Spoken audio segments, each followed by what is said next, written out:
Disclaimer, ये story केवल मनोरंजन के उद्देश्य से बनाया गया है। इसका उद्देश्य किसी भी जाति, धर्म या किसी व्यक्ति को ठेस पहुंचाना नहीं है। इसमें दर्शाए गए सभी पात्र, घटना, स्थान लेखक द्वारा लिखी गई लिखकीय कल्पना है और इसे गंभीरता से न लें। धन्यवाद। स्टोरी पसंद आए तो लाइक, शेयर और हमारे टेलीग्राम को ज्वाइन जरूर करें। फन्यू निवेश कंपनी के कर्मचारी अंतहीन उम्मीदों और आश्चर्य के साथ आखिरकार धीरे धीरे सोलांज शानदार यॉट पर चढ़े। सिर्फ सोलांज शानदार यॉट का बाहरी रूप देखकर ही सब हैरान थे। यॉट पर आने के बाद सबके मुंह खुले के खुले रह गए। विशाल रेस्तरां, बार, शानदार स्पा मंडप, चारों ओर सिनेमा, गर्म स्विमिंग पूल, आलीशान लाउंज, जो चाहो वह सब कुछ। ये यॉट कहाँ था? ये तो एक चलता फिरता महल था। राहुल शर्मा ने कहा, यॉट पर जो कुछ भी आप खाते हैं, पीते हैं, खेलते हैं और इस्तेमाल करते हैं, सब कुछ मुफ्त और असीमित मात्रा में उपलब्ध है। फिर राहुल ने जोर से कहा, चलाओ नाव। मोटर की गड़गड़ाहट के साथ पूरा शानदार यॉट जैसे कोई ड्रैगन हवा और लहरों पर सवार होकर दूर की ओर दौड़ पड़ा। साथ ही फन्यू कंपनी के सभी कर्मचारियों ने गर्मजोशी भरा उत्साह भरा नारा लगाया। उनमें से कुछ उत्साह में गर्म स्विमिंग पूल में कूद पड़े। कुछ लोग बेड की कुर्सी पर लेट गए और आराम से विश्राम करने लगे। कुछ स्पा में गए और रिलैक्स करने लगे। जल्द ही पूरे शानदार यॉट पर उत्साहित चर्चाएं गूंजने लगीं। रैमी, एक्सो, हाथ्स का इक्का, जहाज पर हजारों तरह की शराबें हैं। मेरे भगवान, द्वीप वाग्यू, किंग क्रैब, ऑस्ट्रेलियाई लॉबस्टर, सी ककम्बर, अबालोन। और खाना इतना स्वादिष्ट बनाया गया है, बहुत लाजवाब। वह स्पा बहुत आरामदायक है। सोलांज शानदार यॉट कल ही दिल्ली बंदरगाह पर पहुंचा था। आम लोगों के लिए इतना खाना और अच्छी शराब एक साथ जमा करना मुश्किल है। हालांकि अगर राहुल के पास मिशेलिन 3 सितारा होटल है तो यह स्वाभाविक रूप से बहुत आसान है। दरअसल सबको खाना स्वादिष्ट लगने का यही कारण था। ये जान लो, यह मिशेलिन 3 सितारा होटल के शेफ द्वारा बनाया गया था। क्या ये स्वादिष्ट नहीं होगा? अमिता यादव बेड की कुर्सी पर लेटी थीं, दूर के असीम समुद्र को देख रही थीं, ताजगी और खुशी महसूस कर रही थीं। कर्मचारियों की मस्ती भरी आवाजें सुनकर उनकी नजर फिर से राहुल पर टिकी और वे धीरे से उनके पास सट गईं। खुशी, संतुष्टि और मिठास। दरअसल इस समय समुद्र में सोलांज ही एकमात्र यॉट नहीं था। थोड़ी दूरी पर एक और यॉट तैर रहा था। बेशक ये यॉट चाहे कितना भी बड़ा या शानदार हो, सोलांज से बहुत कम था। यॉट के डेक पर कुछ पुरुष और महिलाएं खड़े थे, समुद्री हवा का मजा ले रहे थे, एक्सो पी रहे थे, उनके चेहरे उदासी से भरे थे। शराब, खाना, स्वीट्स, सब कुछ। ललित भाई, आपका यॉट वाकई शानदार है, एक गोल चेहरे वाले व्यक्ति ने प्रशंसा की। ललित मेहता ने गर्व से कहा, यह स्वाभाविक है, मैंने ये यॉट दुबई से 300 करोड़ रुपए में खरीदा। पूरी दिल्ली में इससे बेहतर कोई नहीं। हरीश भाई को ये यॉट बहुत पसंद आया लगता है। बधाई ललित भाई, गोल चेहरे वाले व्यक्ति ने कहा। ललित ने कहा, हम सब साथ खेलते हैं, साथ मजे करते हैं, इसमें बधाई की क्या बात। हालांकि उन्होंने ऐसा कहा, लेकिन उनके चेहरे की मुस्कान साफ कह रही थी, हाँ, ये बधाई की बात है। इस समय दूर से एक शानदार, भव्य और अत्यंत आकर्षक यॉट अचानक आया। किसी ने तुरंत चिल्लाया, अरे कितना शानदार यॉट, और इतना बड़ा, इसे तो चलता फिरता महल कहा जा सकता है। कई लोग खड़े हो गए और हैरानी से देखने लगे। ललित का पूरा चेहरा थोड़ा काला पड़ गया। मैंने अभी कहा था कि पूरी दिल्ली में मुझसे बेहतर यॉट नहीं है।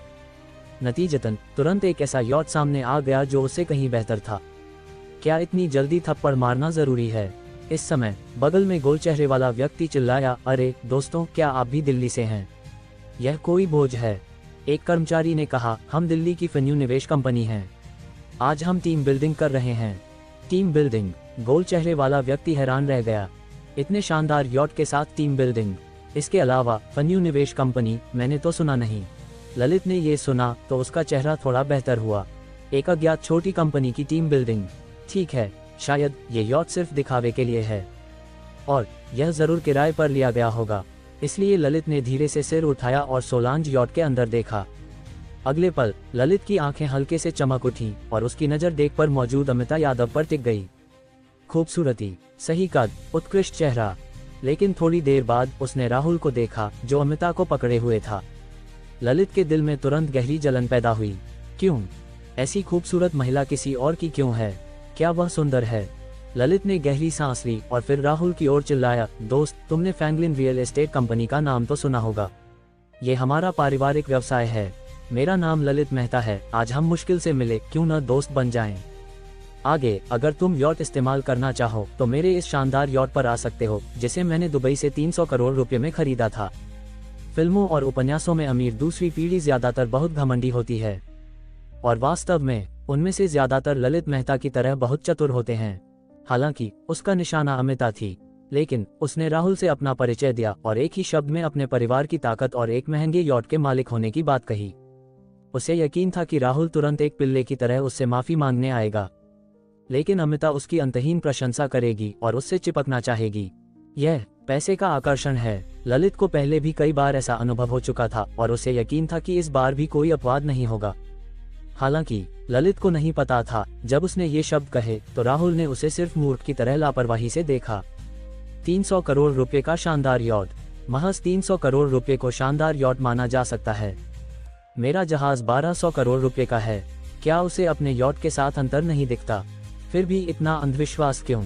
राहुल ने हल्के स्वर में कहा, फ्रैंकलिन रियल एस्टेट। कभी नहीं सुना। दोस्ती करने की बात, कोई रुचि नहीं। ये बात उन्होंने सचमुच बिना झूठ बोले कही। फ्रैंकलिन रियल एस्टेट दिल्ली में कुछ प्रसिद्धि रखता है। हालांकि राहुल दिल्ली के नहीं हैं। टॉमसन प्रथम जैसे मशहूर मकान को छोड़कर बाकी के बारे में उन्होंने ज्यादा नहीं सुना। ललित का चेहरा हल्का सा डूब गया। उसे उम्मीद नहीं थी कि राहुल ऐसा जवाब देगा। दोस्त, मैंने अपना परिचय दे दिया। तुम इस तरह कुछ नहीं कहते। क्या तुम मुझे बहुत कमा रहे हो? राहुल ने अपनी पलकें उठाईं और बोला, तुमने देख लिया, मैं तुम्हें थोड़ा कमा रहा हूँ। इस वाक्य में भी उन्होंने कोई झूठ नहीं बोला। आपको बता दें, राहुल की मौजूदा संपत्ति के साथ वाकई बहुत कम लोग हैं जो उन्हें प्रभावित कर सकते हैं। बेशक सामान्य परिस्थितियों में राहुल ऐसा नहीं कहेंगे, मुख्य रूप से क्योंकि राहुल ने अमिता के प्रति उसकी गलत मंशा देख ली थी। ऐसे में राहुल स्वाभाविक रूप से विनम्र नहीं होंगे। पेड़ को छाल चाहिए, इंसान को इज्जत। ललित ने समुद्र में इस पार्टी को अपने यॉट पर आयोजित करने की पेशकश इसलिए की थी ताकि अमीर दूसरी पीढ़ी के सामने अपनी शान दिखा सके। नतीजतन अब क्या हुआ? अब उसे सार्वजनिक रूप से कहा गया कि उसे कम आंका जा रहा है। अपमान, नंगा अपमान। हालांकि ललित को बचपन से सर्वोच्च गुणवत्ता की शिक्षा मिली थी। इस समय उनके दिल में आग भड़क उठी। उन्होंने अपनी मूल सौम्यता छोड़ दी और ठंडे स्वर में बोला, लड़के, तुमने क्या कहा? राहुल ने हल्के स्वर में कहा, मैंने कहा मैं तुम्हें कमा रहा हूँ। अच्छा लड़के, तुम में बहुत हिम्मत है। दिल्ली में किसी ने मुझसे ऐसा कभी नहीं कहा।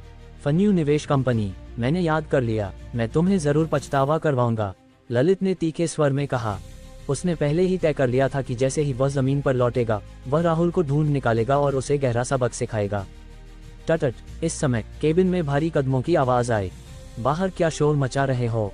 आदमी के आने से पहले एक नाराज आवाज आई। फिर एक लंबी आकृति देख पर आए। ललित और बाकियों ने उसे देखा तो सम्मानपूर्वक बोले, हरीश भाई नमस्ते। हरीश भाई। इस व्यक्ति को देखकर राहुल के चेहरे पर अजीब सा भाव उभरा, क्योंकि यह तथाकथित हरीश भाई वही हरीश गुप्ता था जिसे उन्होंने कुछ समय पहले प्रिया गुप्ता के दादाजी के भोज में देखा था। सबके अभिवादन का सामना करते हुए हरीश ने सिर्फ धीरे से सिर हिलाया। ललित के बगल में खड़ा व्यक्ति बोला, माफ करें हरीश भाई, आपको परेशान करने के लिए खेद है। हम बस एक ऐसे नालायक से मिले जो दुनिया की ऊंचाई नहीं जानता। हरीश ने ललित के इशारे की दिशा में देखा। अगले पल हरीश की आंखें अचानक सिकुड़ गईं। ये वही है, ये वही है, ये वही है। राहुल शर्मा। हरीश कभी नहीं भूल सकता यह व्यक्ति। जैसे ही हरीश ने राहुल को देखा उसे वह दृश्य याद आ गया जब उनके पिता उन्हें राहुल से माफी मांगने ले गए थे। जब भी वह उस दिन के बारे में सोचता, हरीश को अपनी पीठ और नाक में फिर से दर्द महसूस होता। दरअसल हरीश दिल्ली आए थे। इसका एक बड़ा कारण उस दिन की दुखद यादों को भूलने के लिए बाहर आकर आराम करना था। नतीजतन उसे फिर से राहुल से मुलाकात हो गई। ललित ने आगे कहा, हरीश भाई चिंता न करें, जब मैं दिल्ली लौटूंगा तो इस कुत्ते को अच्छा सबक सिखाऊंगा। कुत्ता? राहुल को, जिसे उनके पिता भी सम्मानपूर्वक व्यवहार करते हैं, कुत्ता कहना उसकी हिम्मत कैसे हुई? मैं ललित के साथ खड़ा रहा। अगर राहुल ने सोचा कि मैं और वह अच्छे दोस्त हैं, यहाँ तक कि राहुल ने सोचा ये शब्द मेरे कहने पर बोले गए, तो क्या होगा? ये सोचकर हरीश के माथे पर पसीने की एक परत छलक आई। अगर यह वाकई गलत समझ लिया गया तो यह निश्चित रूप से एक आपदा होगी, भयानक आपदा। चुप कर, हरीश ने चिल्लाया और साथ ही उसने उल्टे हाथ से ललित के चेहरे पर एक थप्पड़ जड़ दिया। खट, कुरकुरी आवाज डेक पर गूंज उठी। ललित और यॉट पर मौजूद सभी लोग थोड़े स्तब्ध रह गए। ललित के चेहरे पर एक स्पष्ट थप्पड़ का निशान तेजी से उभरा और धीरे धीरे लाल और सूजा हुआ हो गया। हालांकि हरीश को लगा कि यह काफी नहीं था। नतीजतन उसने ललित को जमीन पर लात मार दी और मुक्के और लातों की बरसात कर दी। थोड़ी देर बाद हरीश ने झुककर बहुत सम्मानजनक स्वर में कहा, श्री शर्मा, मेरा इस लड़के से कोई लेना देना नहीं है। उसने आपका अपमान करने की हिम्मत की। माफ करें, मैंने आपको परेशान किया। खामोशी। पूरा दृश्य शांत हो गया। क्रूज पर मौजूद अमीर दूसरी पीढ़ी के चेहरों पर स्पष्ट हैरानी दिखी। ये कहा जा सकता है कि वे एक दूसरे को अच्छी तरह जानते थे। हरीश गुप्ता कौन है? पूरे भारत के लिए भी वह पहली श्रेणी का भाई है, क्योंकि गुप्ता परिवार की ताकत न केवल सरकारी हलकों में बल्कि व्यापार जगत में भी जबरदस्त है। नतीजतन हरीश ने वाकई राहुल के लिए ललित को पीटा। फिर उसने इस श्री शर्मा से सक्रिय रूप से झुककर माफी मांगी। इतना विनम्र, ये श्री शर्मा कौन है? उसके पास कैसी ताकत है? राहुल ने हरीश की ओर देखा और हल्के स्वर में कहा, हरीश, तुम्हें भविष्य में दोस्त चुनने में और सावधानी बरतनी चाहिए। उनका लहजा ऐसा था जैसे कोई ऊंचा बुजुर्ग बोल रहा हो। हरीश को इसमें कोई अजीबपन नहीं लगा। इसके विपरीत वह बहुत खुश था और जल्दी से बोला, जी, मैं भविष्य में जरूर ध्यान दूंगा। बीप। थोड़ी दूरी पर एक जोरदार सीटी की आवाज गूंजी। दूर से एक व्यावसायिक यॉट धीरे धीरे आया। डेक पर खड़ा एक गंजा व्यक्ति हार्दिक हंसी के साथ बोला, ये वाकई मेरा यॉट है। ये गंजा व्यक्ति ललित का पिता प्रवीण मेहता था। आसपास के सूट बूट में मध्यम आयु के पुरुषों ने अनायास उसकी ओर देखा। तनिष्क बैंक के अध्यक्ष विश्वजीत गुप्ता उनमें से एक थे।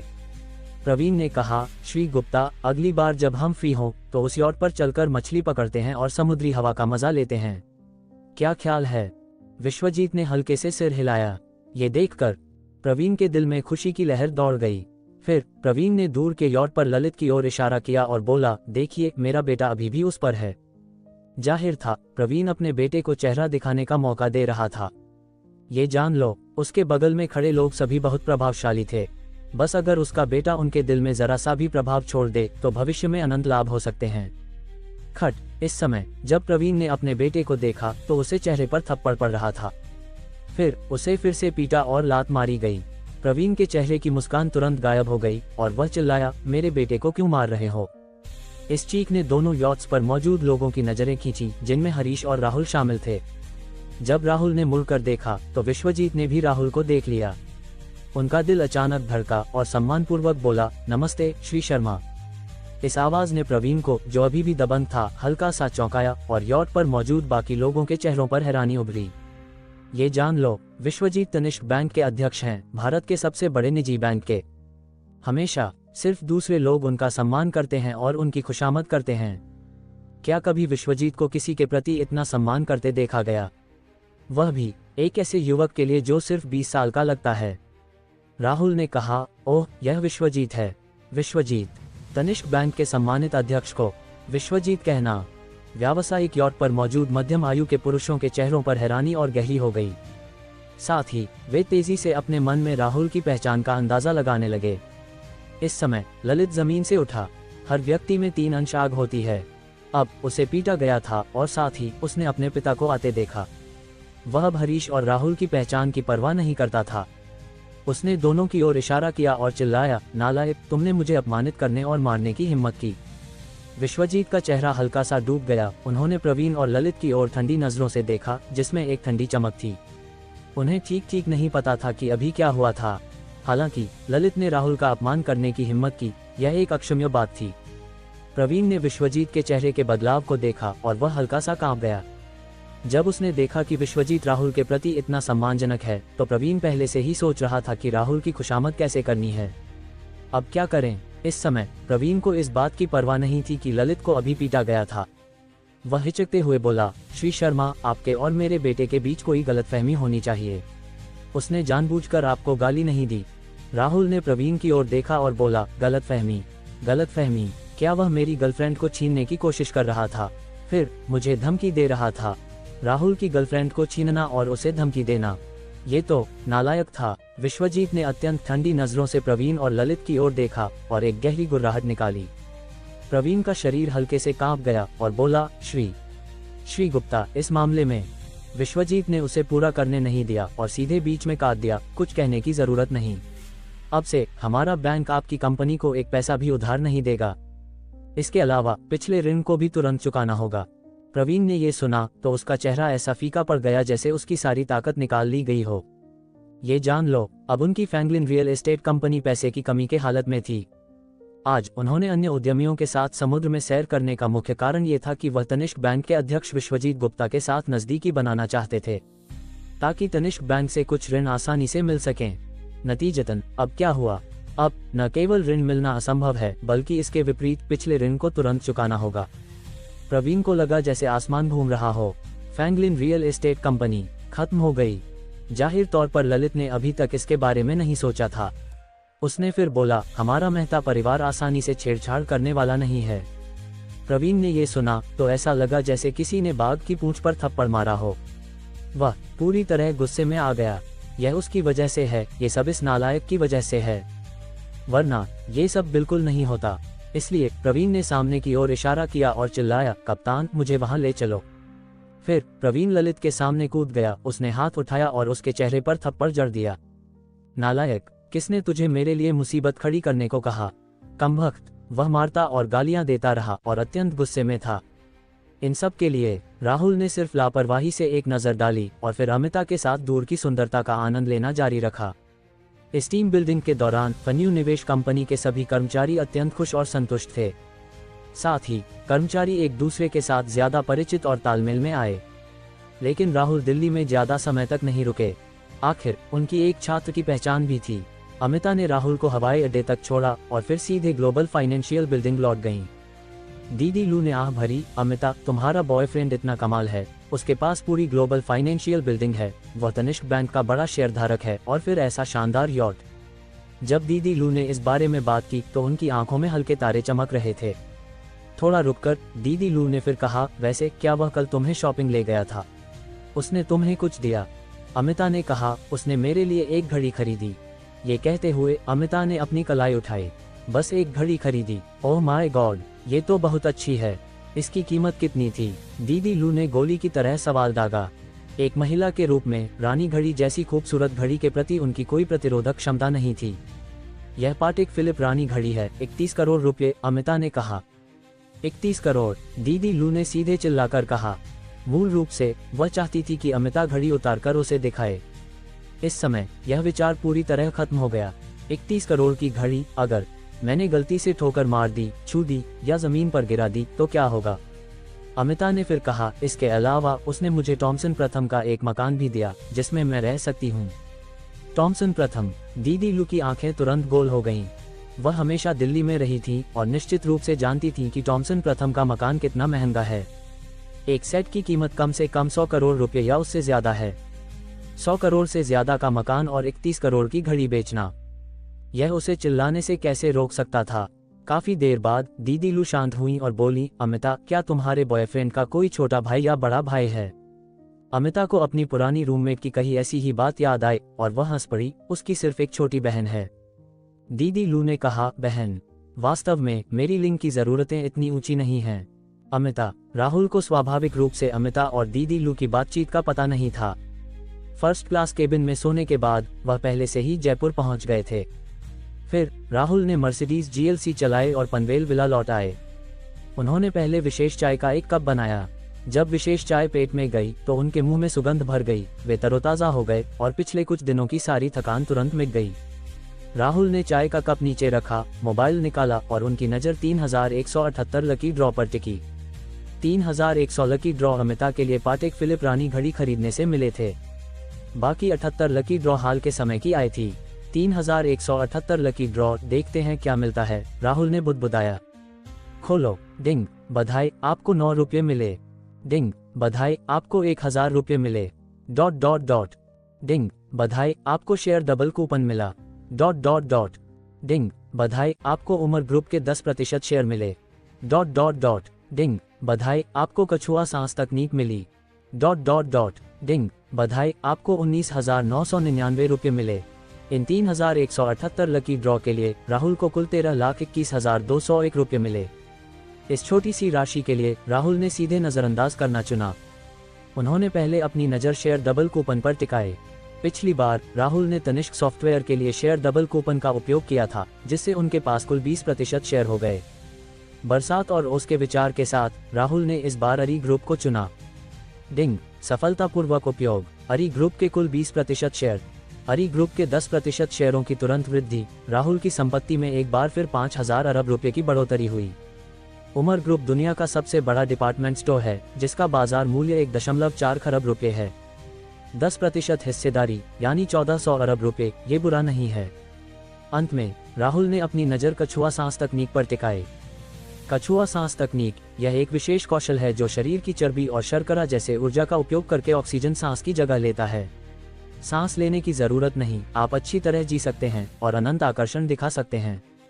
ये देखकर यहाँ तक कि राहुल भी अपनी होंठों को हल्के से सिकुड़ने से नहीं रोक सके। कछुआ सांस ये निश्चित रूप से एक बहुत अच्छा कौशल है। अगले दिन मौसम अच्छा था। राहुल ने मर्सिडीज GLC चलाई, सुबह की ठंडी हवा का सामना करते हुए और लगातार आगे बढ़े। जल्द ही वे जयपुर विश्वविद्यालय पहुंच गए। सुबह का समय पुराने प्रोफेसर की कक्षा थी। हालांकि राहुल ने कल अच्छा आराम किया था, लेकिन पुराने प्रोफेसर की धीमी लोरी जैसी व्याख्यान सुनते हुए वे जल्दी ही मेज पर सो गए। इसके बारे में न केवल पुराने प्रोफेसर नाराज नहीं हुए, बल्कि इसके विपरीत उन्होंने राहुल की ओर सिर हिलाया। ऐसा लगता था जैसे वे कह रहे हों, ये एक अच्छे छात्र का मॉडल है। झनझन 1 घंटे की आवाज के बाद सुबह की कक्षा खत्म हो गई। राहुल, अमित यादव, मोहन गुप्ता और चिराग गुप्ता, हॉस्टल के 4 लोग एक साथ बाहर निकले। जब चारों लोग आगे के मोड़ पर पहुंचे तो वे अनजाने में एक सफेद बालों वाले मध्यम आयु के प्रोफेसर से टकरा गए। वाह! अचानक प्रोफेसर के हाथ में दस्तावेजों का एक बड़ा ढेर जमीन पर बिखर गया। मोहन ने जल्दी से कहा, माफ करें सर। फिर वह दस्तावेज उठाने के लिए झुक गया। राहुल, चिराग और अमित भी झुककर मदद करने लगे। मध्यम आयु का प्रोफेसर बहुत सौम्य था और बोला, कोई बात नहीं, और यह भी मेरी गलती है। मैं चलते चलते समस्याओं के बारे में सोच रहा था और सामने ध्यान नहीं दिया। जब राहुल ने दस्तावेज उठाए तो उन्होंने लापरवाही से सामग्री की सामग्री पर नजर डाली। नकारात्मक इलेक्ट्रोड 4 ली 4 A = 4 ली जोड़। सकारात्मक इलेक्ट्रोड 2 SOCI 2 जोड़ 4 E = 4 CI जोड़ S जोड़ SO2। कुल प्रतिक्रिया 4 ली जोड़ 2 SOCI 2 = 4 लीची जोड़ S जोड़ S02। ... प्रोफेसर ने कहा, धन्यवाद। मोहन ने जाहिर तौर पर दस्तावेज देखे थे और अनायास पूछा, सर क्या आप बैटरी से संबंधित विषय पर काम कर रहे हैं? प्रोफेसर ने मुस्कुराकर सिर हिलाया, हाँ। क्या कई लोग यह नहीं कह रहे कि मोबाइल फोन की बैटरी पर्याप्त नहीं है? उनकी बातचीत बहुत संक्षिप्त थी, लेकिन राहुल का चेहरा हल्के से हिल गया, क्योंकि उनके दिमाग में अचानक एक स्पष्ट सूचना गूंजी। डिंग! मिशन शुरू। एक बैटरी प्रयोग देखें 0/1। बैटरी सिद्धांत, battery manual, lithium ion battery, polymer battery, battery संरचना और सिद्धांत पढ़ें 0/5। पुरस्कार, सुपर बैटरी पेटेंट, साथ ही निर्माण सिद्धांत और पूर्ण पेपर। प्रोफेसर ने दस्तावेज लिए और मुड़कर जाने लगे। इस समय राहुल ने कहा, ये सर, आपका उपनाम क्या है? मेरा नाम जोशी है, प्रोफेसर ने कहा। प्रोफेसर जोशी, नमस्ते। मैं गणित स्कूल का राहुल शर्मा हूँ। मुझे भी बैटरी में कुछ रुचि है। क्या मैं आपके साथ प्रयोगशाला में जाकर देख सकता हूँ? सबसे अच्छा होगा अगर मैं विशिष्ट प्रयोग देख सकूं, राहुल ने कहा। दरअसल जब उन्होंने पहली बार राहुल को देखा तो प्रोफेसर जोशी को वह थोड़ा परिचित लगा। जब राहुल ने अपना परिचय दिया तो उनकी आंखें तुरंत चमक उठीं। गणित स्कूल, राहुल शर्मा, ये कहा जा सकता है कि आज के जयपुर विश्वविद्यालय में हर कोई इस नाम को जानता है। राहुल कभी साक्षात्कार स्वीकार नहीं करते और कई लोग नहीं जानते कि राहुल दिखते कैसे हैं। और प्रोफेसर जोशी ने राहुल को सिर्फ एक बार दूर से देखा था, वरना वह निश्चित रूप से पहली बार में राहुल को पहचान लेते। प्रोफेसर जोशी ने बिल्कुल हिचक नहीं की और जल्दी से बोले, ठीक है, मैं आपको प्रयोगशाला ले चलता हूँ। उनके प्रयोगात्मक विषय को गोपनीय माना जा सकता था। राहुल सिर्फ गणित स्कूल का एक छात्र है, लेकिन तो क्या? ये जान लो, राहुल ने भूकंप भविष्यवक्ता भी विकसित किया था। वह भौतिकी स्कूल का छात्र भी नहीं है। एक तेज दिमाग चाहे कुछ भी करे, आधे प्रयास में 2 गुना परिणाम दे सकता है और ऐसी चीजें खोज सकता है जो हम लोग नहीं देख सकते। इसलिए प्रोफेसर जोशी राहुल को जल्दी से दूर ले जाना चाहते थे। उन्होंने अब मोहन, चिराग और अमित पर ध्यान देना बंद कर दिया, जो वहीं खड़े थे। बास्केटबॉल कोर्ट के उस पार सामने एक ऊंचा प्रशिक्षण भवन था। इस प्रशिक्षण भवन के ऊपर कई रासायनिक प्रयोगशालाएं थीं। टटट! प्रशिक्षण भवन के चौड़े गलियारे में चलते हुए दूर से भारी कदमों की आवाज सुनाई दी। खट! प्रोफेसर जोशी ने आगे बढ़कर प्रयोगशाला का दरवाजा खोला। देखते ही एक ऊंची मशीन नजर आई। 3 स्नातक छात्र मशीन के आसपास मेहनत से काम कर रहे थे। यहाँ तक कि जब उन्होंने दरवाजा खुलने की आवाज सुनी तो भी वे मुड़कर नहीं देखे। सिर्फ सामने बैठा एक पुराना प्रोफेसर जो कंप्यूटर स्क्रीन देख रहा था, उसने सिर उठाया। उसने पहले प्रोफेसर जोशी की ओर बहुत सादे भाव से देखा, फिर राहुल पर लापरवाही से नजर डाली, ज्यादा कुछ नहीं कहा और फिर अपनी नजर कंप्यूटर स्क्रीन पर लौटा दी। प्रोफेसर जोशी ने सक्रिय रूप से परिचय दिया, प्रोफेसर मेहता, ये गणित स्कूल का राहुल शर्मा है। ओह, प्रोफेसर मेहता के हमेशा सादे पुराने चेहरे पर हल्की हैरानी उभरी। 3 स्नातक छात्र जो पूरी तरह प्रयोग करने में लगे थे, अपनी गतिविधियां रोक नहीं सके और मुड़कर देखने लगे। दरअसल जयपुर विश्वविद्यालय में राहुल का नाम बहुत बड़ा था। प्रोफेसर जोशी ने आगे कहा, राहुल को भी बैटरी में बहुत रुचि है। वह आज प्रयोगशाला देखने और विशिष्ट बैटरी प्रयोग देखने आया है। प्रोफेसर मेहता ने ज्यादा हिचक नहीं की और सीधे बोला, ठीक है, हमारे पिछले प्रयोग का अभी थोड़ा सा हिस्सा बाकी है, थोड़ा इंतजार करें। राहुल ने कहा, ठीक है। वाकई बस थोड़ा इंतजार करना पड़ा।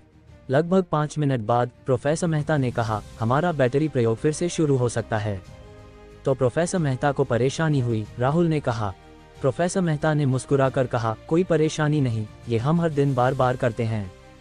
फिर प्रोफेसर मेहता ने कहा, सब लोग प्रयोग को जितना हो सके विस्तृत और मानक बनाएं। जाहिर था वह चाहते थे कि राहुल इसे ज्यादा स्पष्ट रूप से देख सके। टटट, जैसे ही प्रयोग शुरू हुआ, अजीब आकार की मशीन में भारी आवाज आई। ड्रॉप ड्रॉप ड्रॉप, संकेतकों की पंक्तियां अलग अलग रोशनी से जगमगाने लगीं। फिर काले पदार्थ में बिजली की चिंगारियां लगातार उछलने लगी, खटखट की आवाज करने लगी। साथ ही कंप्यूटर स्क्रीन पर ऊपर नीचे उछलती एक वक्ररेखा दिखाई दी। 3 स्नातक छात्रों की गतिविधियां बहुत धीमी थीं और कुछ ऑपरेशन जो छोड़े जा सकते थे वे सभी जोड़े गए।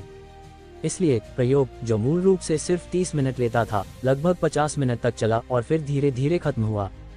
प्रोफेसर मेहता ने पहले अभी के प्रयोग से कुछ नोट्स लिए। फिर उन्होंने पूछा, राहुल कैसा रहा? कोई और विचार हैं या सुझाव? राहुल ने सिस्टम मिशन पर नजर डाली। मिशन 1, बैटरी प्रयोग देखें 1/1। बैटरी सिद्धांत, battery manual, lithium ion battery, polymer battery, battery संरचना और सिद्धांत पढ़ें 0/5। पुरस्कार, सुपर बैटरी पेटेंट, साथ ही निर्माण सिद्धांत और पूर्ण पेपर। जाहिर था मिशन की पहली शर्त पूरी हो चुकी थी, इसलिए राहुल ने कहा, मुझे कुछ समय बिताने और सोचने की जरूरत है। प्रोफेसर मेहता को ज्यादा आश्चर्य नहीं हुआ और उन्होंने सिर हिलाया। बैटरी को वाकई बहुत समय और प्रयोगों की जरूरत होती है ताकि कुछ परिणाम मिल सकें। बैटरी प्रयोग देखने के बाद राहुल शर्मा सीधे पुस्तकालय चले गए। जयपुर विश्वविद्यालय का पुस्तकालय हमेशा खचाखच भरा रहता था और नजर डालने पर हर तरफ हिलते डुलते लोग दिखाई देते थे। राहुल भाषा, गणित और भूगोल की किताबों वाली अलमारियों से गुजरे और सीधे रसायन शास्त्र की किताबों वाली अलमारी की ओर बढ़े। ये कहना होगा कि जयपुर विश्वविद्यालय की किताबें बहुत पूर्ण थीं। राहुल को कुछ ही मिनटों में सभी 5 जरूरी किताबें मिल गईं। बैटरी सिद्धांत, battery manual, lithium ion battery, polymer battery और बैटरी संरचना और सिद्धांत। 5 मोटी किताबें पकड़े हुए उन्होंने दूर भरे हुए सीटों की ओर नजर डाली। इस समय उनके पीछे से एक हल्की परिचित आवाज आई, मेरे पास एक सीट है, क्या तुम बैठना चाहोगे? राहुल ने ये सुनकर धीरे से मुड़कर देखा। एक सुंदर और शांत लड़की, गोरी त्वचा और नाजुक चेहरों वाली, लंबा गाउन और काले फ्रेम का चश्मा पहने उनके सामने खड़ी थी। वह वही कुसुम शर्मा थी जिससे वह पुस्तकालय में कई बार मिल चुके थे। राहुल को अभी भी याद था कि वह भौतिकी में विशेषज्ञ थी। ऐसा लगता था कि हर बार जब वह पुस्तकालय आते उनसे मुलाकात हो जाती। क्या ये किंवदंती में कही गई नियति थी? राहुल ने अपनी नाक छुई और बोला, मैं बैठना चाहूंगा।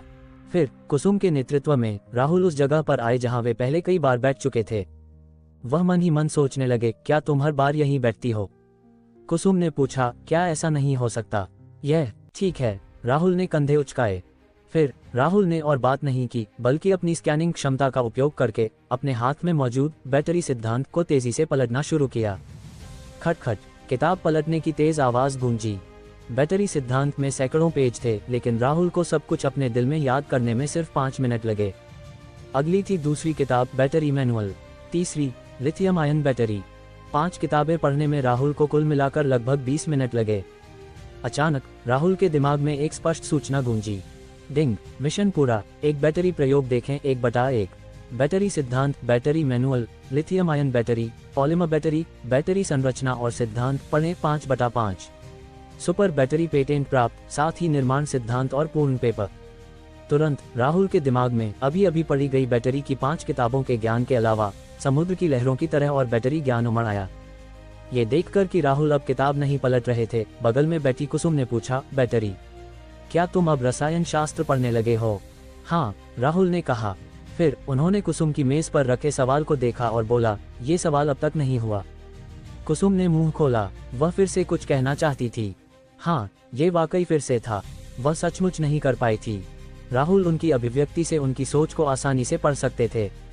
इस समय राहुल ने अभी अभी मिशन पूरा किया था और उनका मूड अच्छा था, इसलिए उन्होंने कलम उठाए और ऊपर के सवाल को बहुत आसानी से हल कर दिया। कुसुम ने इसे पढ़ने के बाद उनके चेहरे पर हैरानी उभरी। राहुल ने हल्के से मुस्कुराया और लंबे कदमों के साथ पुस्तकालय से बाहर निकल गए। कुसुम ने हिचकते हुए कहा, जरा रुको, तुमने मेरे कई सवालों को हल करने में मदद की, इसके लिए धन्यवाद। मैं तुम्हें दोपहर में खाना खिलाऊंगी। खाने की बात पर राहुल का पेट वाकई थोड़ा भूखा था, इसलिए उन्होंने सीधे जवाब दिया, ठीक है। कुसुम ने मेज पर रखी किताबें समेटी और फिर राहुल के साथ कैंटीन चली गईं। मूल रूप से कुसुम का इरादा राहुल को बाहर ज्यादा महंगा खाना खिलाने का था, लेकिन राहुल आमतौर पर कितना महंगा खाना खा सकते थे। राहुल ने सीधे मना कर दिया। हर बार सी ककम्बर, अबालोन। कभी कभी ये थोड़े चिकने और बोरिंग हो जाते थे। कभी कभी स्वाद बदलने के लिए कैंटीन का खाना खाना भी अच्छा विकल्प था। इस समय दोपहर के खाने का समय था। कैंटीन में बहुत भीड़ थी। कुसुम और राहुल ने कुछ खाना ऑर्डर किया, लेकिन उन्हें बैठने की कोई जगह नहीं मिली। कुसुम ने कुछ चावल खाए और अनायास बोली, राहुल, तुम्हारा गणित इतना अच्छा क्यों है? क्या ये रुचि की वजह से है? राहुल ने कहा, मुझे गणित में कोई रुचि नहीं है। राहुल ने इस वाक्य में कोई झूठ नहीं बोला। वह जयपुर विश्वविद्यालय में सिर्फ जिंदगी का अनुभव लेने के लिए आए थे और उन कठिन सवालों का जवाब देना पूरी तरह से सुविधा और कुछ सिस्टम मिशंस की वजह से था। हाँ, कुसुम एक पल के लिए स्तब्ध रह गई। तो तुमने इतनी सारी समस्याएं कैसे हल की? जाहिर था, पिछली बार राहुल के परिचय के बाद कुसुम उनकी पहचान जान चुकी थी। राहुल ने कहा, वे सवाल, क्या उन्हें बस देखकर जवाब नहीं दे सकते? बस देखकर जवाब दे देना। जय परिकल्पना, जुड़वां अभाज्य संख्याओं की परिकल्पना, हेल परिकल्पना और हॉज परिकल्पना सहित ये विश्व की गणितीय पहेलियां हैं। कुसुम पूरी तरह स्तब्ध रह गई। डिंग। इस पल राहुल की जेब में फोन हल्का सा वाइब्रेट हुआ। 12 बजे लकी ड्रॉ प्रकट हुआ। डिंग। बधाई, आपको 3 रुपये मिले। डिंग। बधाई, आपको 999 रुपये मिले। ... डिंग। बधाई, आपको 18,888 रुपये मिले। डिंग। बधाई, आपको सुपर स्मार्ट घड़ी मिली। इस बार राहुल को कुल 53,211 रुपये मिले। इस राशि के लिए राहुल ने देखना भी नहीं चाहा। उन्होंने सीधे अपनी कलाई पर अचानक प्रकट हुई काली घड़ी पर ध्यान केंद्रित किया। सुपर स्मार्ट घड़ी, मैंने लगभग खा लिया है और अचानक मुझे एक जरूरी काम याद आया। मैं चलता हूँ, राहुल ने ये कहकर सीधे बाहर की ओर कदम बढ़ाए, क्योंकि वह देखना चाहते थे कि यह सुपर स्मार्ट घड़ी क्या है। राहुल को गहरी अनुभूति थी, ये निश्चित रूप से एक बहुत अच्छा खजाना है। कुसुम अकेली रह गई, कैंटीन में खाली नजरों से देखती हुई। राहुल हॉस्टल नहीं गए, बल्कि मर्सिडीज जीएलसी में सवार होकर पनवेल विला की ओर बढ़े। पूरे रास्ते तेज रफ्तार। लगभग 20 मिनट बाद राहुल पनवेल विला के सोफे पर बैठ गए। फिर उन्होंने फिर से अपनी नज़र सुपर स्मार्ट घड़ी पर टिकाए। सुपर स्मार्ट घड़ी सुरक्षा, गणना, ट्रैकिंग जैसी शक्तिशाली क्षमताओं को एकीकृत करने वाली एआई घड़ी मालिक के प्रति पूर्णतः वफादार, मालिक को आसानी से काम पूरा करने में मदद करती है और असाधारण शक्ति प्रदर्शित करती है। सुरक्षा, गणना, ट्रैकिंग जैसी शक्तिशाली क्षमताओं को एकीकृत करने वाली एआई घड़ी। किसी कारण राहुल को अचानक आयरन मैन में जाविस की याद आई। राहुल का दिल भी कुछ धड़कनों तेज हो गया और बोला, सुपर स्मार्ट घड़ी, मैं यहाँ हूँ मालिक, आपके कोई निर्देश? घड़ी की स्क्रीन हल्के से जगमगाई और बहुत ही आकर्षक आवाज आई। भले ही राहुल ने बहुत सारी अच्छी आवाजें सुनी थी, इस समय ये थोड़ी कुरकुरी थी। थोड़ी देर बाद राहुल ने कहा, तुम्हारा नाम है सुपर स्मार्ट घड़ी। ये नाम अच्छा नहीं है, इसे कुछ अच्छा करना होगा। तुम पूरी तरह काली हो, तो अब से तुम्हें छोटा कहेंगे, राहुल ने कहा। डिंग। संशोधन सफल। छोटा, छोटा नहीं, आपकी सेवा में। राहुल, ये वाकई सुपर स्मार्ट घड़ी है। सुपर मंदबुद्धि घड़ी तो नहीं। क्या मैं इससे बहुत ज्यादा उम्मीद कर रहा हूँ? राहुल ने बेचैनी से सांस छोड़ी। मेरा मतलब है, अपना नाम छोटा कर लो, छोटा नहीं। सुपर स्मार्ट घड़ी की स्क्रीन चमकी और एक कुरकुरी आवाज आई। डिंग। संशोधन सफल। छोटा, छोटा नहीं, आपकी सेवा में। राहुल ने ये सुनकर अपने मुंह के कोने फड़कते महसूस किए। मंदबुद्धि, ये निश्चित रूप से एक सुपर मंदबुद्धि घड़ी है। राहुल ने धैर्य रखा और सुपर स्मार्ट घड़ी से कुछ बार बात की। आखिरकार इसका नाम छोटा कर दिया गया। राहुल बाथरूम गए और जब लौटे और स्टडी से गुजरे तो उन्होंने मेज पर कुछ कागजों का ढेर देखा। उत्सुकता में उन्होंने लापरवाही से नजर डाली। सुपर बैटरी पेटेंट, राहुल ने बुदबुदाया, क्या मिशन पुरस्कार सीधे घर पर पहुंच गए? ये तो काफी सुविधाजनक है। फिर उन्होंने बगल में रखे कंप्यूटर को देखा और बोला, वैसे भी कुछ नहीं है, चलो पहले इस सुपर बैटरी पर पेपर लिख लेते हैं। ज्यादातर लोग अगर उन्हें एक पेपर लिखना हो तो उन्हें कई बार सोचना पड़ता है, जो अत्यंत कठिन होता है। बहुत समय बिताने के बाद लिखने के बाद इसे जटिल और सूक्ष्म संशोधनों से गुजरना पड़ता है। हालांकि राहुल अलग थे। ये पेपर उन्हें सिस्टम द्वारा पुरस्कार के रूप में मिला था। ये कह सकते हैं कि यह सीधे उनके दिमाग में के गया था, बिना किसी सोच या संशोधन के, और यह अत्यंत पूर्ण था। बस देखिए, राहुल ने अपनी उंगलियां कीबोर्ड पर रखी और भूत की तरह तेजी से उछलने लगीं। सिर्फ 1 घंटे से ज्यादा समय में एक तार्किक रूप से सूक्ष्म और अत्यंत जटिल पेपर वर्ड डॉक्यूमेंट में प्रकट हुआ। राहुल ने हल्का सा सोचा और पहले स्थान पर अपना नाम लिखा और दूसरे स्थान पर प्रोफेसर जोशी और प्रोफेसर मेहता। प्रोफेसर जोशी और प्रोफेसर मेहता वही 2 प्रोफेसर थे जिन्होंने उनके लिए बैटरी प्रयोग दिखाए थे। राहुल एक ऐसे व्यक्ति थे जो एहसान चुकाना जानते थे। चूंकि दूसरों ने उनकी मदद की थी तो उनके लिए एक छोटा सा प्रतिफल देना उचित था। छोटा प्रतिफल, ये सुपर बैटरी का पेपर है। अगर प्रोफेसर जोशी और प्रोफेसर मेहता को ये पता चलता तो पता नहीं उनके चेहरे पर क्या भाव होते। बेशक इन सब की राहुल को कोई परवाह नहीं थी। उन्होंने पेपर को साइंस के संपादकीय विभाग को भेज दिया। जब वह स्टडी छोड़ने वाले थे तो उन्होंने अपनी कलाई पर सुपर स्मार्ट घड़ी पर नजर डाली। इसलिए राहुल ने कहा, छोटा, क्या तुम मेरे पेपर को सबसे कम समय में समीक्षा के लिए भेज सकते हो? दुनिया की सबसे प्रामाणिक वैज्ञानिक अनुसंधान पत्रिकाओं में से एक के रूप में साइंस सभी वैज्ञानिक शोधकर्ताओं के दिलों में पवित्र स्थान है, जो हर दिन अनगिनत ईमेल प्राप्त करता है। ज्यादातर विद्वानों के लिए साइंस में एक पेपर प्रकाशित करना बहुत गर्व की बात है और ये तुरंत उड़ान भर सकता है। इसलिए साइंस के संपादक के मेल बॉक्स में साल भर ढेर सारे अधूरे पांडुलिपियां रहती हैं। राहुल ने अभी अभी पांडुलिपि भेजी थी और सामान्य परिस्थितियों में इसे समीक्षा के लिए कम से कम 1 या 2 हफ्ते लगते।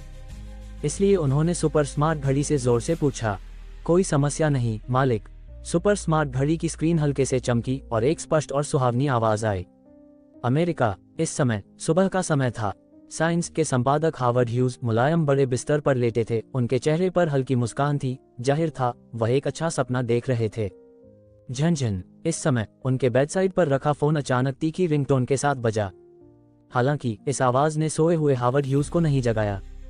अगले पल उनके कमरे का टीवी अचानक अपने आप चालू हो गया और लंबे समय से इस्तेमाल न किए गए स्टीरियो को भी चालू कर दिया।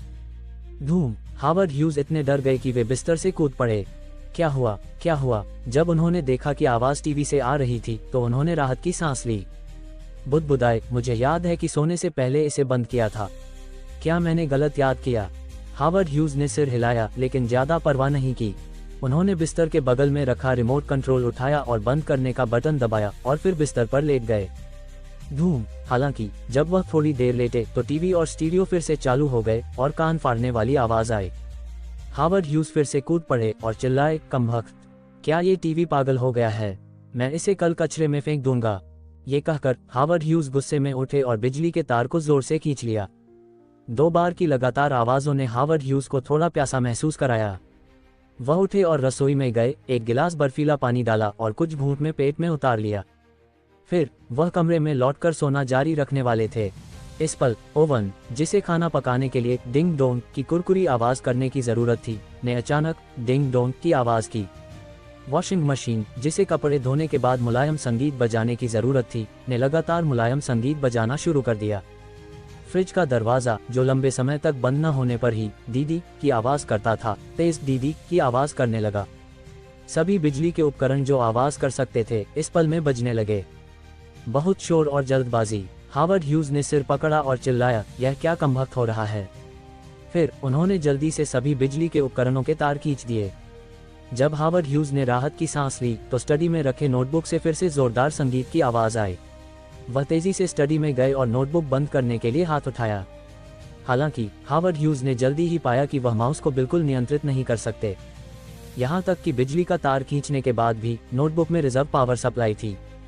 हावर्ड ह्यूज ने गुस्से में चिल्लाया, अगर मुझे पता चला कि यह मजाक कौन कर रहा है तो मैं कसम खाता हूँ कि उसे अच्छा सबक सिखाऊंगा, जरूर। इस समय नोटबुक में संगीत अचानक बंद हो गया। साथ ही स्क्रीन पर एक ईमेल उभरा, सुपर बैटरी का सिद्धांत और अनुप्रयोग। गुस्से की हालत में हावर्ड ह्यूज ने पहले तो लापरवाही से नजर डाली, लेकिन जल्द ही उनकी आंखें पूरी तरह से हट नहीं सकीं। यह इतने छोटे आकार की बैटरी इतनी शक्ति लगातार छोड़ सकती है। अगर यह पेपर सही है। सुपर बैटरी निश्चित रूप से तुरंत पूरे मोबाइल इलेक्ट्रॉनिक्स उद्योग को बदल देगी।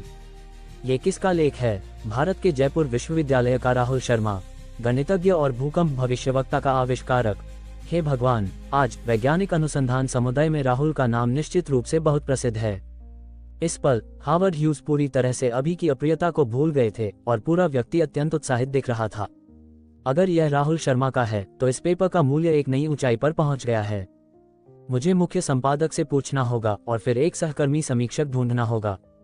फिर हार्वर्ड ह्यूज ने अभी घर के बिजली उपकरणों की असामान्यता की परवाह नहीं की। नहीं, उन्होंने पूरी तरह उजाले न हुए आसमान पर ध्यान दिया और सीधे फोन निकालकर मुख्य संपादक को कॉल किया। मुख्य संपादक, जो सपने में थे, को अचानक कॉल आया। पूरा व्यक्ति एक गुस्से में भरे शेर की तरह था। उनकी आवाज गहरी और भयानक थी। सुपर बैटरी का सिद्धांत और अनुप्रयोग पेपर देखने के बाद पूरा व्यक्ति तुरंत अत्यंत उत्साहित हो गया और तुरंत हार्वर्ड ह्यूज की प्रशंसा करने लगा। साइंस के मुख्य संपादक के रूप में वह ठीक जानता था कि यह पेपर क्या दर्शाता है। कुछ लोग अपने पेपर को साइंस में प्रकाशित होने पर बहुत गर्व महसूस करते हैं। कुछ पेपरों के लिए साइंस में प्रकाशित होना साइंस के लिए बहुत सम्मान की बात होती है। सुपर बैटरी का सिद्धांत और अनुप्रयोग बाद वाला है। ये जान लो, इस दुनिया में सिर्फ साइंस ही एक शीर्ष पत्रिका नहीं है। अगर पहली बार में समीक्षा और जवाब नहीं दिया जा सका, मान लीजिए दूसरे पक्ष को लगा कि उसकी उपेक्षा की गई और उसने दूसरी पत्रिकाओं को चुना या सीधे उनके पुराने प्रतिद्वंद्वी नेचर को चुना, उस समय ये निश्चित रूप से अफसोस से परे होगा। इसलिए मुख्य संपादक ने तुरंत सुपर बैटरी का सिद्धांत और अनुप्रयोग को MIT के प्रोफेसर स्टीफन जेनी को अग्रेषित किया। अगले दिन MIT रसायन प्रयोगशाला बहुत जीवंत थी। इन सब के बारे में राहुल को कोई अंदाजा नहीं था। पिछले कुछ दिनों में राहुल हर दिन स्कूल जाते, सोते, खाते, आरामदायक छात्र जीवन का अनुभव करते, जो बहुत सुकून भरा और आरामदायक था। वह आराम और सुकून में थे, लेकिन प्रोफेसर स्टीफन जेनी पूरी तरह इसके विपरीत थे। पिछले कुछ दिनों में प्रोफेसर स्टीफन जेनी ने सुपर बैटरी का सिद्धांत और अनुप्रयोग के अनुसार लगभग दिन रात प्रयोग और गणनाएं जांची। आज प्रयोग के परिणाम आखिरकार सामने आए और वे पेपर के डेटा से पूरी तरह मेल खाते थे। पेपर सही। जब नेचर के संपादकीय विभाग को फीडबैक मिला तो उन्होंने बिना हिचक पेपर को प्रकाशित कर दिया और कवर पर एक प्रमुख शीर्षक जोड़ा। अगर कहा जाए कि मोबाइल फोन इलेक्ट्रॉनिक्स उद्योग एक शांत झील है, तो इस पेपर के प्रकट होने के साथ यह उस झील में एक भयानक पानी के नीचे बम गिराने जैसा था। पूरा मोबाइल फोन इलेक्ट्रॉनिक्स उद्योग पूरी तरह उबल पड़ा। इस समय अमेरिका फ्रूट कंपनी का मुख्यालय, तकनीकी निदेशक जल्दी से ढेर सारे दस्तावेजों के साथ राष्ट्रपति काकू के कार्यालय में पहुंचे। काकू ने आश्चर्य से पूछा, क्या बात है? सुपर बैटरी, बस इसे देखिए, तकनीकी निदेशक ने कहा। यह न समझें कि राष्ट्रपति कुछ नहीं समझते, वह सिर्फ अंधाधुंध कमांड दे सकते हैं। इसके विपरीत वे आम लोगों से कहीं ज्यादा समझते हैं। काकू ने दस्तावेजों को तेजी से पलटा और थोड़ी देर बाद उनके चेहरे पर हैरानी और गंभीरता का भाव उभरा। पेपर के अनुसार तो आज के मोबाइल फोनों की बैटरी की मात्रा को कम से कम आधा किया जा सकता है, लेकिन क्षमता को कई गुना बढ़ाया जा सकता है। इस पेपर की सत्यता कितनी है?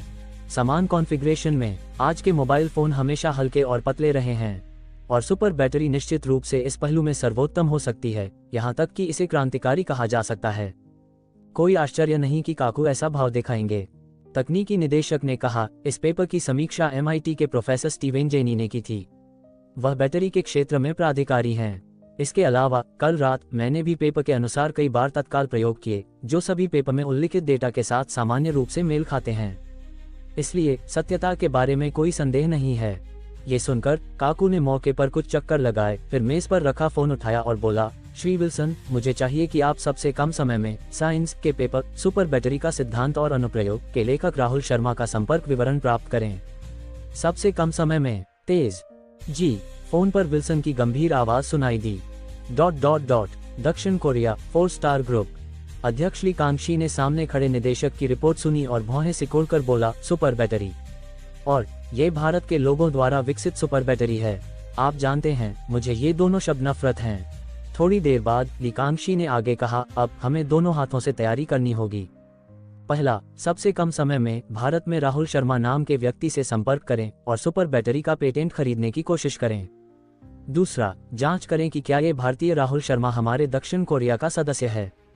जी, निदेशक ने सम्मानपूर्वक कहा। भारत दहुआ मोबाइल ग्रुप अध्यक्ष रणफेई की आदत थी कि वह हर दिन कम से कम 1 घंटा सबसे अत्याधुनिक वैज्ञानिक अनुसंधान रिपोर्ट्स देखने में बिताते थे, क्योंकि वह अच्छी तरह जानते थे कि तकनीक ही प्रगति का एकमात्र प्रेरक बल है। जब उन्होंने मेज पर रखा साइंस का नवीनतम अंक उठाया, तो जल्द ही कवर पर पेपर का शीर्षक सुपर बैटरी का सिद्धांत और अनुप्रयोग ने उनका ध्यान खींच लिया। फिर रणफेई ने लगभग अपना पूरा सिर पत्रिका में दफन कर लिया। काफी देर बाद वह उत्साहित होकर अपने आप में बुदबुदाए, बैटरी की क्षमता इतनी बढ़ सकती है, इतनी बढ़ सकती है। रणफेई ने जल्दी से फोन डायल किया और बोला, निदेशक मेहता, क्या आपने साइंस का नवीनतम अंक पढ़ा है? आप सुपर बैटरी का सिद्धांत और अनुप्रयोग की बात कर रहे हैं।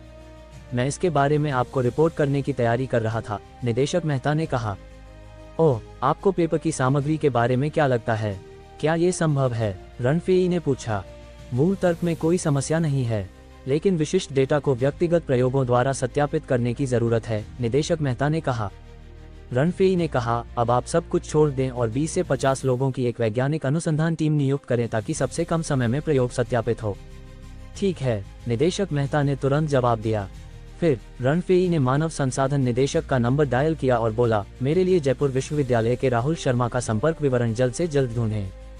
जी, मानव संसाधन निदेशक ने कहा। रणफेई कार्यालय में लगातार टहलते रहे। थोड़ा सोचने के बाद उन्होंने एक और फोन डायल किया और बोला, मेरे लिए जयपुर की टिकट बुक करें, जितनी जल्दी हो सके। कई मोबाइल फोन उद्योग के दिग्गजों ने सुपर बैटरी का सिद्धांत और अनुप्रयोग पर ध्यान दिया। उन्होंने मानव संसाधन से राहुल शर्मा का संपर्क विवरण ढूंढने को कहा, लेकिन ज्यादा से ज्यादा उन्हें राहुल का सबमिशन मेल बॉक्स मिला। फोन नंबर और घर के विशिष्ट पते के बारे में ये कभी नहीं पता चला। दरअसल ये भी सामान्य था। आखिर राहुल ड्रैगन ग्रुप के सदस्य थे और उनकी पहचान एन्क्रिप्टेड थी। इसके अलावा राहुल ने एक बार भूकंप भविष्यवक्ता का आविष्कार किया था, कई गणितीय समस्याएं हल की थीं और कहा था कि वह कोई साक्षात्कार स्वीकार नहीं करेंगे। आधिकारिक तौर पर भी समझा गया कि राहुल किसी भी तरह से परेशान नहीं होना चाहते। स्वाभाविक रूप से ये जानकारी दूसरों को नहीं पता होगी। कोई फोन नंबर नहीं, कोई विशिष्ट पता नहीं। मजबूरी में मोबाइल फोन कंपनियों के वरिष्ठ प्रबंधन को राहुल के मेल बॉक्स में लगातार ईमेल भेजने पड़े। लेकिन 21वीं सदी के एक युवा के रूप में वह मेल बॉक्स चेक करने कहाँ जाता? ये ईमेल निश्चित रूप से बेकार जाने वाले थे। उसी रात राहुल जयपुर शहर आए। कृति यादव और हिना गुप्ता ने पूरी रात खुशी से जागकर बिताई। युकाउजियन के किनारे पर अकेली दया, वहाँ एक गहरे पेड़ पर पीली कोयल चीख रही है। वसंत की लहर देर से बारिश लाती है और जल्दबाजी में जंगली घाट पर बिना चालक की नाव वहनकारी है। अगले दिन राहुल थके हुए शरीर को घसीटते हुए कक्षा में पहुंचे। इस समय कक्षा शुरू होने में अभी कुछ मिनट बाकी थे और आसपास के छात्र गेम्स और टीवी ड्रामों के बारे में बात कर रहे थे, आराम और बेफिक्री में। झनझन, एक तेज घंटी की आवाज के बाद पुराने प्रोफेसर अंदर आए। उन्होंने गला साफ किया और फिर से लोरी जैसे व्याख्यान शुरू किया। राहुल को लगा जैसे उनकी पलकें भारी हो रही हैं और वह सीधे सो गए। झनझन, जब कैंपस में एक तेज छुट्टी की घंटी बजी तो पुराने प्रोफेसर ने व्याख्यान रोक दिया। इसी समय गलियारे के बाहर तेज कदमों की आवाज आई। राहुल शर्मा, क्या राहुल शर्मा यहाँ हैं? पुराने प्रोफेसर और सभी सहपाठी आवाज की दिशा में दरवाजे की ओर देखने लगे। ये प्रोफेसर जोशी और प्रोफेसर मेहता थे, जिनका राहुल से कुछ समय पहले संपर्क हुआ था। पुराने प्रोफेसर जाहिर तौर पर उन्हें जानते थे और आश्चर्य से पूछा, प्रोफेसर जोशी, प्रोफेसर मेहता, क्या बात है जो आप राहुल शर्मा को ढूंढ रहे हैं? कोई आश्चर्य नहीं कि पुराने प्रोफेसर ऐसा पूछेंगे। अगर यह गणित स्कूल या भौतिकी स्कूल का कोई शिक्षक या प्रोफेसर होता जो राहुल को ढूंढ रहा होता, तो ये समझना आसान होता। आखिर राहुल गणित स्कूल के एक जीनियस हैं। गणित और भौतिकी दोनों में कुछ जटिल गणना समस्याएं शामिल होती हैं। लेकिन सवाल यह है कि प्रोफेसर जोशी और प्रोफेसर मेहता रसायन स्कूल के प्रोफेसर हैं। रसायन शास्त्र को विशेष रूप से जटिल गणनाओं की जरूरत नहीं होती है ना? प्रोफेसर मेहता ने कहा, राहुल शर्मा द्वारा प्रकाशित सुपर बैटरी पेपर साइंस के नवीनतम अंक में छप गया है। ये कहते हुए उनकी आवाज उत्साह से कांप रही थी। प्रोफेसर मेहता रसायन शास्त्र के प्रोफेसर हैं और बैटरी पर गहरा शोध करते हैं। वह अच्छी तरह जानते थे कि राहुल ने जो सुपर बैटरी विकसित की थी वह वास्तव में क्या दर्शाती थी, और राहुल ने उनके और प्रोफेसर जोशी के नाम पेपर में जोड़े थे, भले ही यह सिर्फ दूसरा लेखक था। लेकिन ये भी बहुत बड़ा सम्मान था। प्रोफेसर मेहता की आवाज के बाद पूरी कक्षा तुरंत शांत हो गई। नेचर और साइंस को वैज्ञानिक अनुसंधान की ताज माना जाता है। वैज्ञानिक अनुसंधान में लगे सभी लोग सपने देखते हैं कि एक दिन वे इसमें पेपर प्रकाशित कर सकें।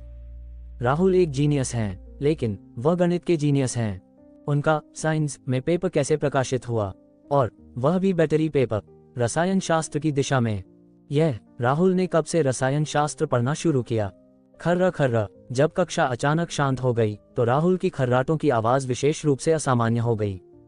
पुराने प्रोफेसर, सभी सहपाठी और दरवाजे पर खड़े प्रोफेसर जोशी और प्रोफेसर मेहता खर्राटों की आवाज की दिशा में अपनी नजरें राहुल पर टिका दी। सबके दिमाग में एक ही विचार आया, कल रात उन्होंने जरूर फिर से पूरी रात मेहनत की होगी। उत्कृष्ट लोग हमसे ज्यादा मेहनत करते हैं। खट। इस समय राहुल धीरे धीरे अपनी गहरी नींद से जागे। उन्होंने सबकी नजरें अपनी ओर देखी और एक पल के लिए वह थोड़े असमंजस में पड़ गए। मन ही मन बुदबुदाए, पहले तो सोने में कोई दिक्कत नहीं थी, आज क्या हो गया, सब मुझे क्या देख रहे हैं। पुराने प्रोफेसर ने दिल से प्रशंसा की, राहुल शर्मा तुम बहुत अच्छे हो, तुम सबके लिए सीखने का एक उदाहरण हो, शाबाश। पुराने प्रोफेसर ने पहले तालियां बजाईं। तुरंत बाद कक्षा के सभी छात्रों ने तालियां बजाईं। राहुल फिर से हैरान रह गए, क्या गलत हो गया। सीखना, क्या सीखना, सोना सीखना, क्या ये व्यंग्य है? लेकिन ये थोड़ा अलग है। प्रोफेसर जोशी और प्रोफेसर मेहता जल्दी से उनके पास आए। राहुल, तुम्हारा सुपर बैटरी का सिद्धांत और अनुप्रयोग साइंस में प्रकाशित हुआ, और ये कवर पर भी आया। प्रोफेसर मेहता ने जल्दी से साइंस निकाला जैसा कि वे बोल रहे थे। पुराने प्रोफेसर और सभी सहपाठियों के चेहरों पर हैरानी और बढ़ गई। कवर साइंस में पेपर प्रकाशित करना ही अत्यंत दुर्लभ है। राहुल वास्तव में कवर पर आए। यह सबकी हैरानी की तुलना में राहुल के चेहरे पर एक हैरान भाव उभरा। वह कितने चतुर थे। उन्हें तुरंत समझ में आ गया कि पुराने प्रोफेसर ने अभी क्या प्रशंसा की थी। राहुल ने अपनी कलाई पर सुपर स्मार्ट घड़ी पर नजर डाली और चुपके से इसे थम्स अप दिया। कुछ ही दिनों में पेपर समीक्षा पास कर गया और सफलतापूर्वक प्रकाशित हो गया। छोटा की क्षमता वाकई अच्छी है, प्रोफेसर मेहता ने आगे कहा। प्रोफेसर जोशी और मैंने तुम्हारी कोई मदद नहीं की, फिर भी तुमने हमें दूसरे लेखक के रूप में लिखा, यह हमें शर्मिंदगी महसूस हो रही है। जब प्रोफेसर मेहता ने ये कहा तो वह फिर से उत्साहित हो गए। पोडियम पर खड़े पुराने प्रोफेसर के चेहरे पर एक हल्की ईर्ष्या उभरी। साइंस का कवर, भले ही दूसरा लेखक हो, ये बहुत गंभीर बात है। राहुल ने सपाट स्वर में कहा, आपने मुझे बैटरी प्रयोग दिखाया और आपने मेरी मदद की, इसलिए इसे दूसरे लेखक के रूप में लिखने में कोई समस्या नहीं है। बैटरी प्रयोग देखने के बाद साइंस का दूसरा कवर मिला। पुराने प्रोफेसर ने कहा, मैं भी यह कर सकता हूँ। टटट।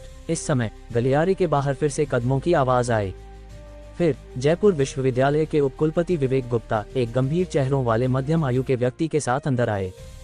विवेक ने मुस्कुराकर कहा, professor Joshi, professor Mehta, professor Verma, आप सब भी यहाँ हैं।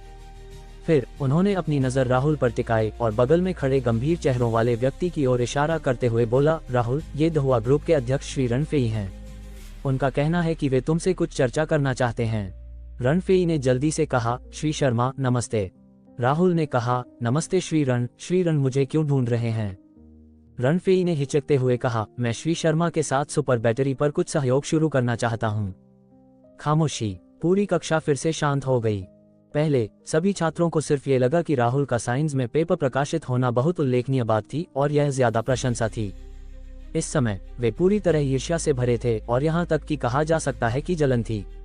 ये जान लो, दहुआ ग्रुप पूरे भारत संचार उद्योग की अग्रणी कंपनी है।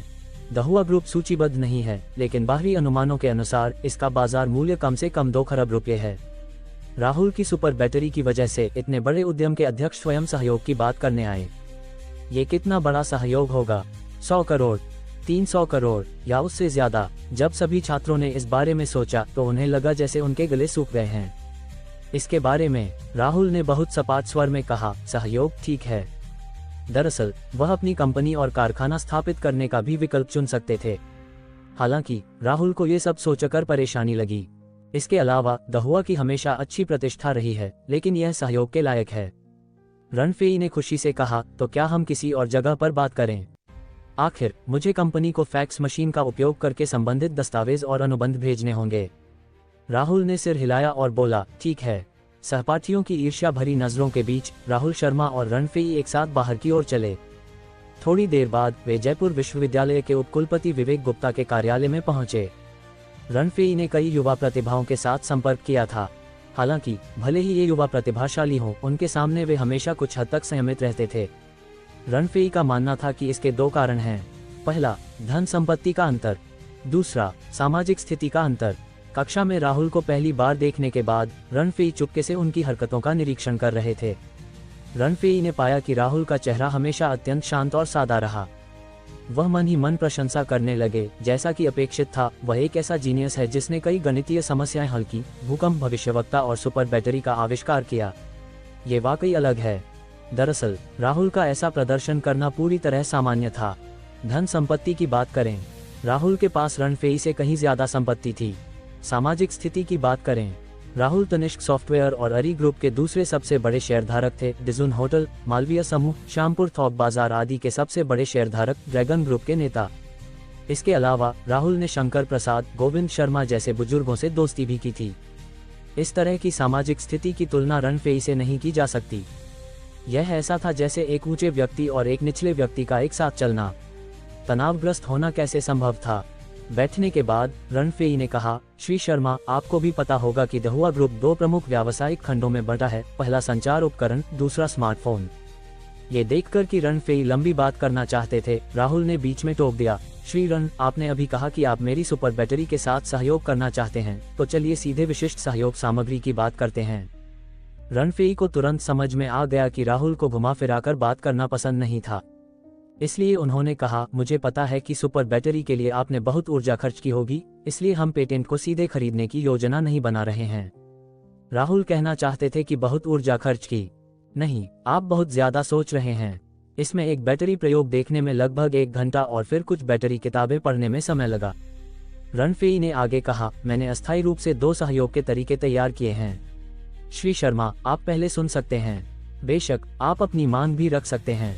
पहला, दहुआ ग्रुप ने 500 करोड़ रुपए आवंटित किए हैं ताकि सुपर बैटरी के 10 साल के उपयोग का अधिकार प्राप्त हो। आप अन्य कंपनियों के साथ संबंधित सहयोग समझौते साइन करना जारी रख सकते हैं। दूसरा, हमारा दहुआ ग्रुप 1500 करोड़ रुपए खर्च करके सुपर बैटरी के 10 साल के सामान्य एजेंसी अधिकार प्राप्त करता है।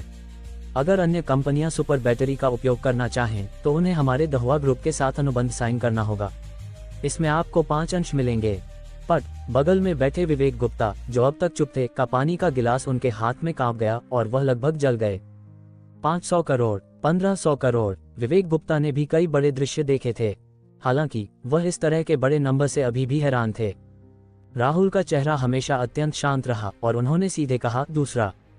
यह नहीं कि राहुल को 1500 करोड़ ज्यादा लगा, इसलिए उन्होंने इसे चुना। ये जान लो, 1500 करोड़ सिर्फ एक शानदार कार्यालय भवन की कीमत है। राहुल के पास ऐसे कई कार्यालय भवन हैं। इसके अलावा राहुल के अपने खाते में भी कई अरब रुपए हैं। असली कारण ये था कि राहुल को अलग अलग कंपनियों के साथ बार बार अनुबंध साइन करना बहुत परेशानी भरा लगता था। गुर्र बगल में बैठे विवेक गुप्ता ने अनायास गला घोंट लिया। 1500 करोड़। रनफेई ने गहरी सांस ली और बोला, ठीक है, मैं अनुबंध भेजने के लिए किसी को कहता हूँ। हालांकि तकनीकी निदेशक ने कई प्रयोग किए थे ताकि यह साबित हो कि पेपर डेटा में कोई समस्या नहीं है। हालांकि 1500 करोड़ का पेटेंट एजेंसी अनुबंध रनफेई के लिए अभी भी एक बड़ा दांव था। अगर हाल के वर्षों में कोई बेहतर बैटरी का आविष्कार नहीं करता, लेकिन अगर जल्द ही कोई बेहतर बैटरी का आविष्कार कर लेता है तो यह निश्चित रूप से दहुआ ग्रुप के लिए एक झटका होगा। खटखट। फैक्स मशीन से एक कुरकुरी आवाज के बाद 3 अनुबंध, जो अभी भी गर्मी बिखेर रहे थे, रनफेई के हाथों में आए। रनफेई ने पहले लगभग 20 मिनट बिताए। अनुबंध को सावधानी से जांचने के बाद उन्होंने अनुबंध राहुल को सौंपा और बोला, श्री शर्मा, कृपया इसे देख लें। रनफेई की सावधानी की तुलना में राहुल बहुत ज्यादा लापरवाह लगे। देखिए, राहुल ने अनुबंध को तेजी से पलटा और खटखट की आवाज की। सिर्फ कुछ सेकंड में उन्होंने रुककर कहा, ठीक है, अनुबंध में कोई समस्या नहीं है, क्या इसे सीधे साइन कर सकते हैं? रनफेई एक पल के लिए ठिठके। बस, कोई समस्या नहीं। और नहीं देखना, इतना लापरवाह, ये 1500 करोड़ का अनुबंध है। रनफेई को कहाँ पता था कि राहुल के पास स्कैनिंग क्षमता थी। हालांकि देखने में कम समय लगा, लेकिन अनुबंध की सामग्री की समझ का स्तर रनफेई से कहीं ज्यादा था। यहाँ तक कि इस समय अगर राहुल से अनुबंध की सामग्री को याद करने के लिए कहा जाता तो कोई समस्या नहीं थी। ये देखकर कि रनफेई ने जवाब नहीं दिया, राहुल ने फिर से बोला, क्या और कुछ इंतजार करना है? नहीं नहीं, आप साइन कर सकते हैं, रनफेई ने जवाब दिया। राहुल ने सिर हिलाया, मेज पर रखी लेखन कलम उठाई और तेजी से अपना नाम साइन किया। रणफेई ने भी अपना नाम साइन किया और अपने साथ लाए गए आधिकारिक मुहर को लगाया। बगल में बैठे विवेक गुप्ता ने फिर से गला घोंट लिया। 1500 करोड़ का एक खगोलीय अनुबंध बस ऐसे ही उनके सामने इतनी आसानी से पूरा हो गया। उन्हें यह इतना अवास्तविक लगा। रणफेई ने कहा, श्री शर्मा, मैंने वित्त विभाग से आपके खाते में राशि ट्रांसफर करने को कहा है और यह जल्द ही प्राप्त हो जानी चाहिए। राहुल ने लापरवाही से सिर हिलाया, इस पर ज्यादा ध्यान नहीं दिया। वाकई थोड़ी देर बाद उनकी जेब में फोन हल्का सा वाइब्रेट हुआ। भारतीय स्टेट बैंक 1,500 मिलियन रुपये जमा। राहुल ने फोन हिलाया और बोला, पैसा आ गया। रणफेई ने सक्रिय रूप से हाथ बढ़ाया और बोला, श्री शर्मा, सुखद सहयोग। इस समय राहुल ने भी कहा, सुखद सहयोग ... दहुआ ग्रुप ने सुपर बैटरी पेटेंट के सामान्य एजेंट के लिए 1500 करोड़ रुपए खर्च किए। ये खबर जल्दी ही फैल गई। इस बार न केवल मोबाइल इलेक्ट्रॉनिक्स उद्योग हिल गया, बल्कि पूरा नेटवर्क हिल गया। माइक्रोब्लॉग, जिंदगी भर का प्यार, 1500 करोड़। ओह माय गॉड, मेरे भगवान, क्या पेटेंट इतने मूल्यवान हो सकते हैं। मोटा बंदर राजा, मैं आखिरकार समझ गया कि प्राचीन लोग क्यों कहते थे कि किताब में अपना स्वर्णिम घर होता है। अब से मैं कठिन पढ़ाई करूंगा। सुंदर लड़की ने मुझे चैट करने के लिए बुलाया और मैंने उसे लात मारकर भगा दिया क्योंकि मुझे कठिन पढ़ाई करनी है। सुंदर लड़की ने मुझे मिल्क टी पीने के लिए बुलाया, लेकिन मैंने सीधे मना कर दिया क्योंकि मुझे कठिन पढ़ाई करनी है। सुंदर लड़की ने मुझे फिल्म देखने के लिए बुलाया तो मैंने सीधे मूवी टिकट फाड़ दिया क्योंकि मुझे कठिन पढ़ाई करनी है। महिलाएं मेरी पढ़ाई को प्रभावित करेंगी। तुम, मैं, वह, ऊपर वाले, क्या तुम बकवास सोच रहे हो। सुंदर लड़की तुम्हें ढूंढेगी।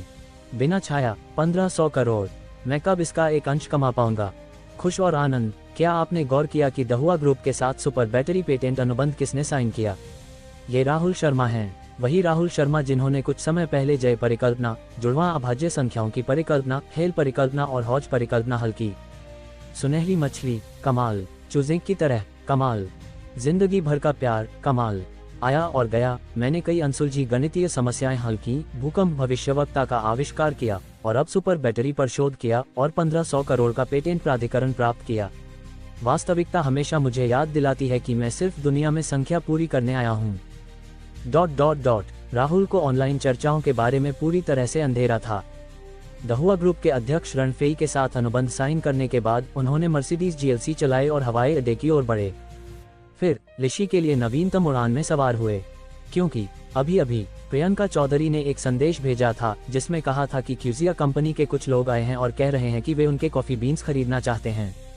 हालांकि क्यूजिया कंपनी दुनिया की सबसे बड़ी कॉफी कंपनी है। आमतौर पर वे कुछ जबरदस्ती खरीद बिक्री की चीजें नहीं करेंगे। हालांकि ये सिर्फ सामान्य स्थिति है। राहुल जानते थे कि ये कॉफी बीन्स सिस्टम से प्राप्त हुए थे। चाहे इनमें कितना भी चमत्कार हो, ये राहुल को आश्चर्यचकित नहीं करेगा। विशेष चाय इसका सबसे अच्छा उदाहरण है। अगर क्यूजिया को कॉफी बीन्स का चमत्कार पता चल जाता है तो ये गारंटी देना मुश्किल है कि वे क्या करेंगे। राहुल को डर था कि प्रियंका इसका सामना नहीं कर पाएंगी और इससे भी ज्यादा डर था कि वह चोटिल हो सकती हैं। इसलिए वह व्यक्तिगत रूप से ऋषि आए। राहुल ने एक पोस्ट चलाई जो हवाई अड्डे पर लगभग 2 महीने से खड़ी थी और घुमावदार पहाड़ी सड़क पर बढ़े। लगभग 2 घंटे बाद उनके दृष्टिकोण में आखिरकार एक निचला घर दिखाई दिया। जैसे ही राहुल ने कार पार्क की, चोटी वाली एक छोटी लड़की उछलती हुई बाहर आए और खुशी से बोली, भैया, ये भैया हैं। भैया आए हैं। वह पहाड़ों की एक परी की तरह थी, बहुत जीवंत और प्यारी। ये प्रियंका की अनुष्का थी।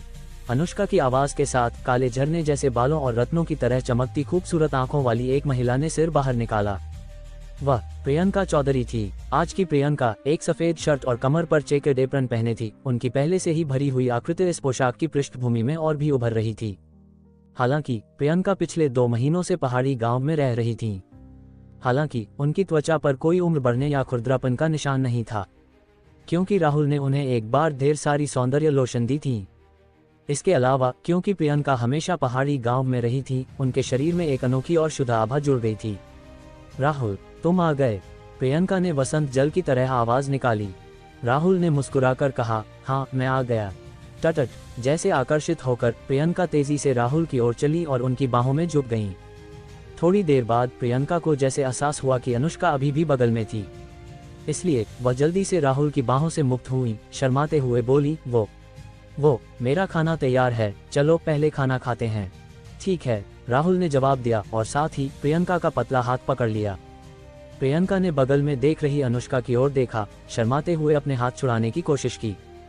हालांकि राहुल ने अपनी पकड़ और मजबूत कर दी। तुरंत प्रियंका का पूरा शरीर शर्म और मिठास से पूरी तरह लिपट गया।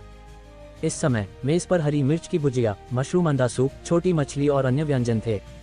राहुल ने इन व्यंजनों की खुशबू सूंघी और तुरंत एक परिचित गंध उनके दिमाग में आई। यह उनकी बचपन की दादी की गंध थी और उनकी स्वाद ग्रंथियां तुरंत खुल गईं। शुरू में राहुल ने प्रियंका को पनवेल विला में सफाई के लिए रहने को कहा था। एक तरफ वह वाकई साफ सुथरी थीं। ज्यादा महत्वपूर्ण कारण यह था कि वह अपने हाथों से दादी के स्वाद वाला खाना बना सकती थीं। राहुल ने कोई औपचारिकता नहीं की, बस बैठ गए और चॉपस्टिक से खाना शुरू कर दिया।